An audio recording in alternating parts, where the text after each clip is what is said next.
नमस्कार दोस्तों, स्वागत है आप सभी का हमारे चैनल पौराणिक लोक पर। राधे राधे। हरे कृष्णा प्रिय मित्रों, जैसा कि हम सभी को पता है कि अभी पितृपक्ष का समय चल रहा है। इस पितृपक्ष में सभी लोग अपने अपने पितरों को प्रसन्न करने के लिए अनेकों पूजा पाठ, दान पुण्य आदि करते हैं। लेकिन क्या आप जानते हैं कि इन पितृपक्ष के दिनों में यदि आप इस कथा का श्रवण नहीं करते हैं तो आपको पितृपक्ष की पूजा पाठ और दान कर्म का पूर्ण फल प्राप्त नहीं होता है। इसलिए सभी जातकों को पितृपक्ष की इस कथा का श्रवण पूरे सच्चे मन से अवश्य करना चाहिए। तो चलिए अपने अपने पितरों को नमन करते हुए सुनते हैं पितृपक्ष की पौराणिक कथा। प्राचीन समय की बात है, एक गांव में जोगे तथा भोगे दो भाई रहा करते थे। भाई होते हुए भी किसी कारण से दोनों अलग अलग रहा करते थे।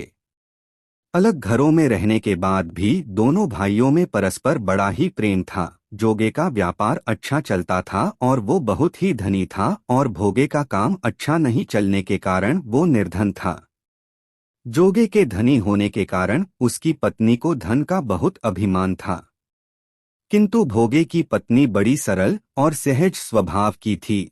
निर्धन होने के कारण भी वो कभी भी भगवान से इस बात के लिए शिकायत नहीं करती थी।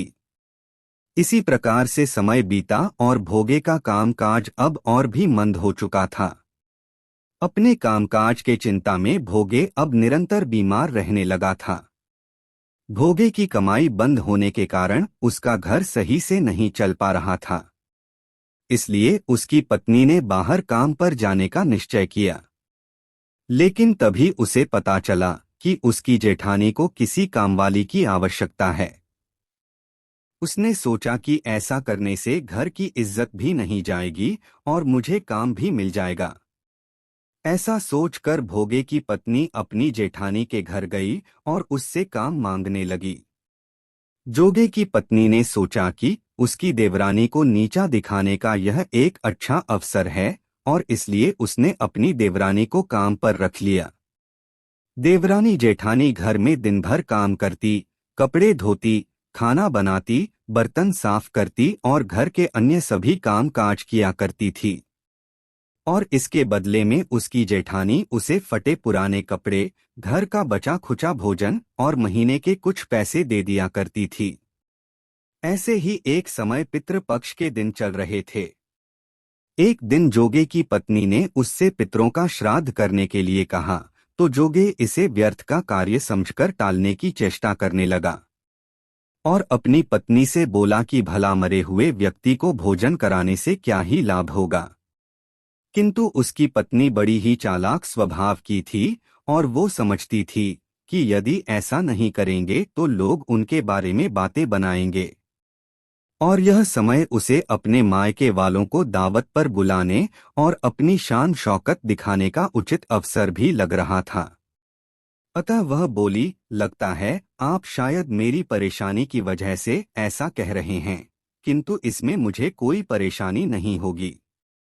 मैं श्राद्ध का काम करवाने के लिए भोगे की पत्नी को बुला लूंगी और हम दोनों मिलकर सारा काम कर लेंगी।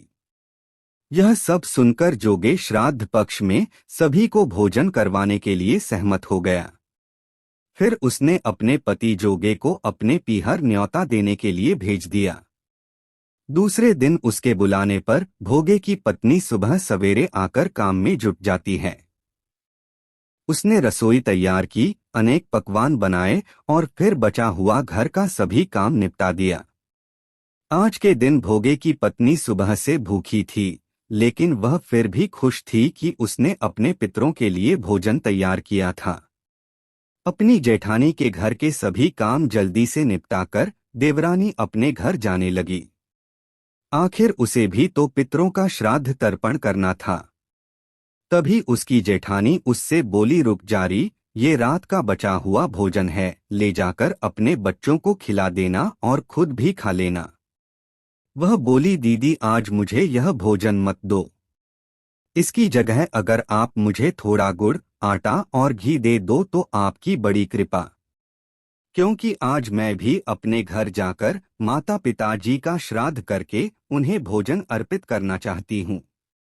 यह सब सुनकर जेठानी बोली, बड़ी आई, तेरे नसीब में यह रात का बासी भजन ही है। अगर ले जाना है तो यही ले जा। वह उदास होकर अपनी जेठानी के घर से चल दी।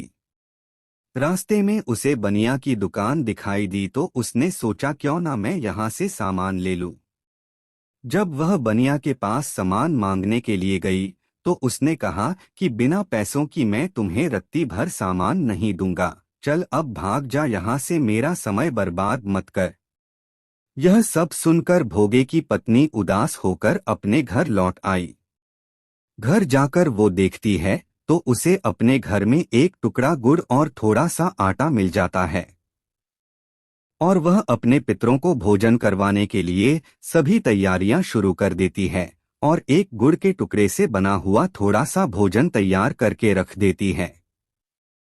शीघ्र ही दोपहर हो जाती है और पितृ भूमि पर उतर आते हैं।